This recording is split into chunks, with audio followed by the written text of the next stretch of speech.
సత్యం గారు, అంటే ఓవరాల్గా హర్యానాలో వేగంగా మనకు ఫలితాలు మారుతున్నాయి. కానీ నిన్నటి వరకు అన్ని ఎగ్జిట్ పోల్స్ సర్వే సంస్థలన్నీ కూడా కాంగ్రెస్ కూటమికి అబ్సల్యూట్ మెజారిటీ ఇచ్చినాయి. కాంగ్రెస్ కూటమి ఓన్గా ఇండిపెండెంట్గా గవర్నమెంట్ ఫామ్ చేస్తుంది. సరే, జమ్మూ కాశ్మీర్లో కూటమికి ఇచ్చినాయి, అంచనాలకు తగ్గట్టుగా వస్తున్నాయి. కానీ హర్యానాలో ఒక్కసారి ఎగ్జిట్ పోల్స్ అంచనాలు తలకిందులన్నాయి మన ఏపీలో లాగా.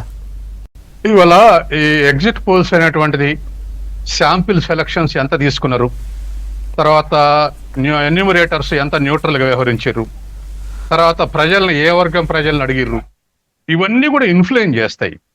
కాబట్టి ఎగ్జిట్ పోల్స్ ఎప్పుడో ఒకప్పుడు నిజమైతే తప్ప అన్నిసార్లు నిజమయ్యేటువంటి అవకాశం లేదు. రెండవది, వాళ్ళు అనుకున్న సీట్లు 52 మినిమం, మ్యాక్సిమం 55 అన్నారు అనుకోండి. ఇప్పుడు 49 52 దగ్గర ఉంది కదా అనుకుంటారు. అయితే కాంగ్రెస్ 39 52 10 కదా అనుకుంటారు. కాబట్టి వాళ్ళు అనుకున్నటువంటి వాళ్ళకు ఉన్నటువంటి నెట్వర్క్, వాళ్ళ ఎన్యూమరేటర్స్, న్యూట్రాలిటీ, ఇప్పుడు రీసెర్చ్ పద్ధతులు 2-3 ఉంటాయి. అబ్జర్వేషన్ తోటి ఎస్టిమేషన్ వేసేది ఉంటుంది.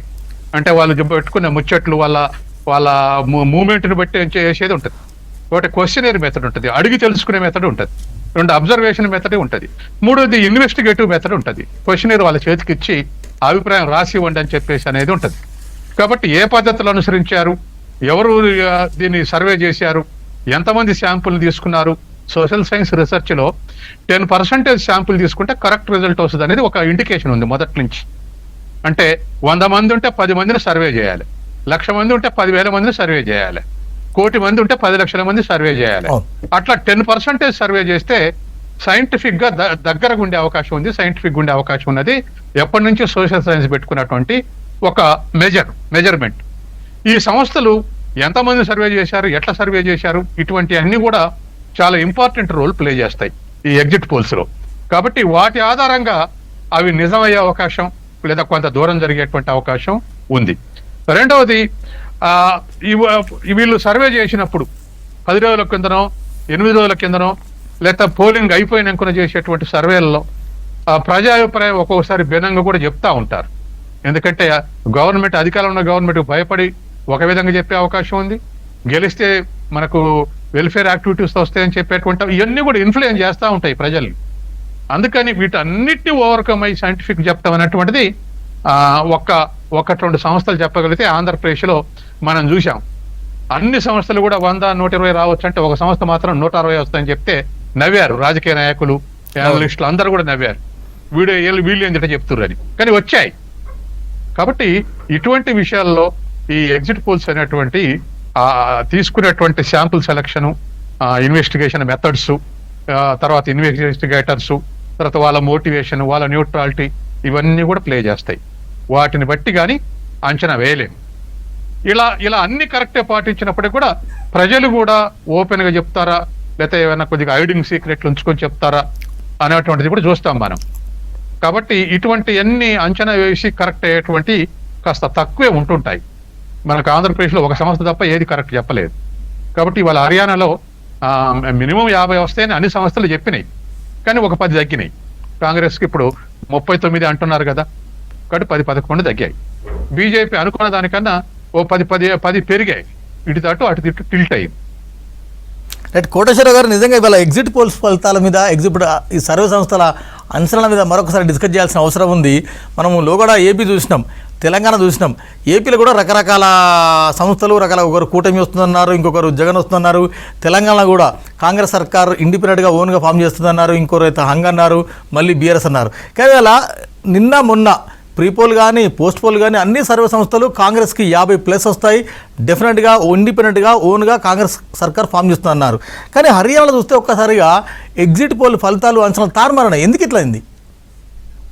మన దేశంలో ఎగ్జిట్ పోల్స్ కానీ లేదా పోల్ సర్వేలు కానీ శాస్త్రీయమైనటువంటి పద్ధతిలో జరగడం లేదనేది నా మొదటి నుంచి నా అభిప్రాయం. అందుకనే వాటిని ఆధారపడి గెలుస్తుంది లేదా ఓడిపోతుందని మనం ఎక్కడ చెప్పలేము. ఈవెన్ కొన్ని సందర్భాల్లో అమెరికాలో జరిపినటువంటి పోల్స్ లో కూడా చాలా సందర్భాల్లో అక్కడ వాస్తవం అయినప్పటికీ కొన్ని సందర్భాల్లో అక్కడ కూడా బోల్తా పడినటువంటి ఉదంతాలు ఉన్నాయి. అదేవిధంగా ఐరోపాలో కూడా అంటే ఆ సమాజాలన్నీ కూడా ఎవరు అధికారంలో ఉన్నా కానీ ఓపెన్ గా నేను వ్యతిరేకిస్తున్నాను లేదా నేను అనుకూలిస్తున్నాను అని బహిరంగంగా చెప్పగలిగినటువంటి పరిస్థితులు ఆ సమాజాలు ఉన్నాయి. కోటేశ్వర గారు, అంటే ఒక్క సంస్థ ఒక్కటి కూడా బీజేపీ వస్తుందని ఎవరు ఎక్స్పెక్ట్ చేయాల, ఈవెన్ వాళ్ళ పార్టీలు కూడా. ఎస్, అందుకనే అంటే అంతకు ముందు వచ్చినటువంటి మీడియాలో చేసినటువంటి విశ్లేషణలు లేదా సాధారణంగా యాంటీ ఇంకంబెన్సీ బీజేపీలో వచ్చినటువంటి లుకలకలు ఇవన్నీ వీటన్నిటిని వేసుకొని ఒక అంచనంగా వేశారు అనేటువంటి దానికి రావాలి తప్ప నిజానికి మరి శాస్త్రీయం అయితే ఎందుకని దెబ్బతిన్నాయి అనేటువంటి సమస్య. అదేవిధంగా వివిధ ఎన్నికల్లో మనం చూసినప్పుడు ఒక పోల్ సర్వే సంస్థ చేసినటువంటి దానికి ఇంకొక పోల్ సర్వే సంస్థ చేసినటువంటి దానికి చాలా తేడా ఉంటది. ఎక్కడైనా అందరూ ఒకే విధమైనటువంటి శాస్త్రీయమైనటువంటి పద్ధతులు చేస్తే 0.5% 1% తేడా ఉంటుంది తప్ప మొత్తం ఒకటైతే పూర్తిగా అధికారానికి వస్తుందని అధికారానికి రాదని. ఇప్పుడు ఈ హర్యానాలో కూడా 1-2 సంస్థలు నేను నిన్న చూశాను, బీజేపీకి 70 సీట్ల దాకా వస్తాయని చెప్పినటువంటివి కూడా ఉన్నాయి. ఎక్కువ సంస్థలు కాంగ్రెస్ కి 50-55 అని చెప్పినప్పటికీ 1-2 సంస్థలు బీజేపీకి 70 సీట్ల దాకా వస్తాయని చెప్పినటువంటి కొన్ని స్థానికంగా ఉన్నటువంటి ఉన్నాయి. అందుకని ఆంధ్రప్రదేశ్ లో ఎట్లాగైతే జరిగిందో ఇక్కడ కూడా అటువంటిది ఏమన్నా జరగటానికి అవకాశం లేదు. కానీ ఎందుకంటే నెక్ టు నెక్ ఇప్పుడు వరకు ఉన్నటువంటి ట్రెండ్, ఈ టైం వరకు ఉన్నటువంటి ట్రెండ్ చూసినప్పుడు ఇదే నెక్ టు నెక్ వెనక ముందు పైకి కిందికి ఈ విధమైనటువంటి ట్రెండ్ మాత్రమే ఉంటుంది తప్ప అబ్జల్యూట్ గా వాళ్ళు చెప్పుకునేట్టుగా 70 సీట్లు లేకపోతే వీళ్ళు చెప్పినట్టుగా కాంగ్రెస్ కి 55 సీట్లు అబ్జల్యూట్ గా వచ్చేటువంటి పరిస్థితి అయితే కనపడలేదు. నా అభిప్రాయం ప్రకారం ఇప్పటికీ కూడా హంగ్ ఏర్పడేటువంటి దానికి ఎక్కువ అవకాశాలు ఉన్నాయనేది నేను భావిస్తున్నాను. రైట్, ఒక్క నిమిషం అట్నే అలానే ఉండండి. ప్రొఫెసర్ శేషి గారు వరంగల్ నుంచి వారు జైనారు. శేషి గారు నమస్తే అండి, గుడ్ మార్నింగ్. జమ్మూ కాశ్మీర్, హర్యానా ఫలితాలు వచ్చేస్తున్నాయి. జమ్మూ కాశ్మీర్లో కాంగ్రెస్ కూటమి స్పష్టమైన ఆధిక్యతను కనబరుస్తుంది. హర్యానాలో కూడా కాంగ్రెస్ ఇండిపెండెంట్గా ప్రభుత్వాన్ని ఫామ్ చేస్తుందని మొదట అంచనాలున్నాయి. నిన్న మొన్నటి వరకు అనేక ఎగ్జిట్ పోల్ ఫలితాలు వచ్చినాయి. తొలి 2వ రౌండ్ 3వ రౌండ్ వరకు కూడా కాంగ్రెస్ అభ్యర్థులు ముందంజలు ఉన్నారు. కానీ ఒక్కసారిగా అంచనాలు తారుమారవుతున్నాయి, తలకిందులవుతున్నాయి. ఇవాళ భారతీయ జనతా పార్టీ మరొకసారి హర్యానాలో ప్రభుత్వాన్ని ఫామ్ చేసే దిశగా ముందుకు కదులుతుంది. ఏం జరిగింది? హర్యానాలో కాంగ్రెస్ అంచనాలు ఎందుకు తలకిందులైనాయి, బీజేపీ అంచనాలు ఎందుకు పెరిగినాయి, ఏం చెప్తారు? అందరికీ నమస్కారం.